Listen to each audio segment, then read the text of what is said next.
Have you ever noticed something about yourself that you wish you could unsee? You notice when someone's tone changes. You notice when a friend is slowly becoming distant. You notice your own mistakes almost immediately. You can walk into a room and somehow sense the mood before anyone says a word. And sometimes you don't just notice things, you overanalyze them.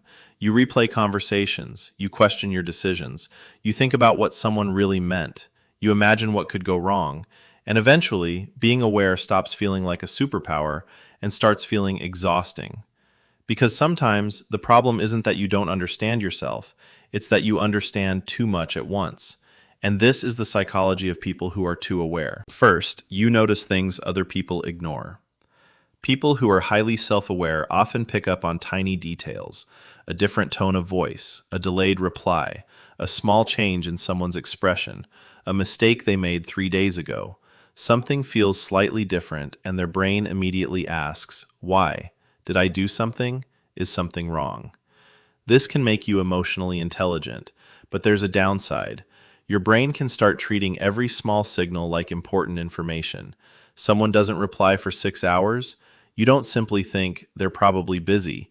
You create 5 possible explanations, and suddenly you're emotionally reacting to a situation that may not even exist. That's the first trap of being too aware. Awareness gives you information. Overthinking gives that information a story, and those are not the same thing. Second, you can see your own patterns but still struggle to change them. This is one of the most frustrating parts. You know you're procrastinating. You know you're scrolling too much. You know you keep delaying the thing that actually matters. You know you're comparing yourself to other people. You know you're making excuses. And because you know all of this, you might assume changing should be easy. But it isn't. Knowing what you're doing doesn't automatically give you the ability to stop doing it. Imagine someone sitting in a car with a perfect map, but never actually turning the steering wheel. That's what awareness can become. You understand yourself beautifully, but you don't move. So instead of using awareness as a tool for action, you use it as a tool for self-criticism. I know exactly what's wrong with me. Why am I still doing this? I should be better than this. And slowly, self-awareness becomes self-judgment. Third, you think before you act, and then think some more. People who are too aware often struggle with simple decisions. Should I start this project? What if it doesn't work? Should I change jobs? What if I regret it? Should I message that person? What if they misunderstand me? Should I post this video? What if people judge me? The brain keeps searching for certainty. But here's the uncomfortable truth. Certainty usually comes after action, not before it. You don't need to know that something will work before you begin. You only need enough confidence to take the next step.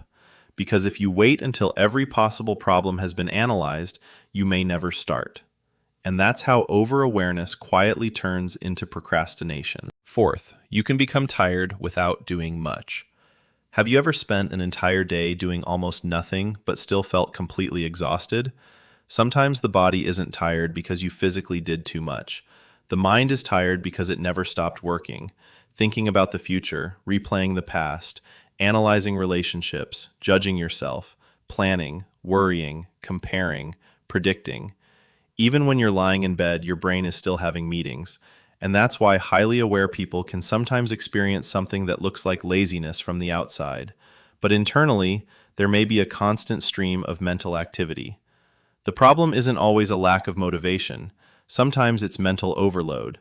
And when your brain is overloaded, even a small task can feel enormous. You notice your flaws more than your progress. Here's something interesting. When you're highly aware, you can become extremely good at finding what's wrong. You notice the awkward thing you said, the mistake you made, the goal you didn't achieve, the day you wasted, the habit you failed to maintain. But you might completely ignore the things you did right. You exercised. You showed up. You handled a difficult situation. You were patient with your child. You finished something you had been avoiding. But your brain says, that's normal. Then one mistake happens and suddenly it becomes the headline of the day. This creates a strange form of perfectionism. You don't necessarily want to be perfect for other people. You want to be perfect in your own eyes. And because your standards keep moving, you never feel finished. Sixth, you feel behind even when you're actually making progress.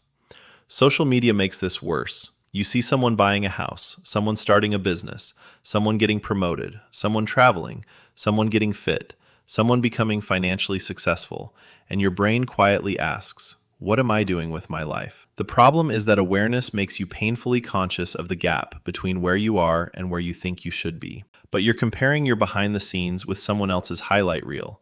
You don't know their struggles. You don't know their timeline. You don't know what they're sacrificing. And most importantly, their progress has nothing to do with your deadline. You don't have to reach every goal at the age you imagined. Life isn't an exam where everyone gets the same question paper and the same finishing time. So how do you stop awareness from becoming exhausting? You don't need to become less aware. You need to become better at using your awareness. And there are 3 simple shifts that can help. First, separate facts from stories. When something bothers you, ask yourself, what do I actually know?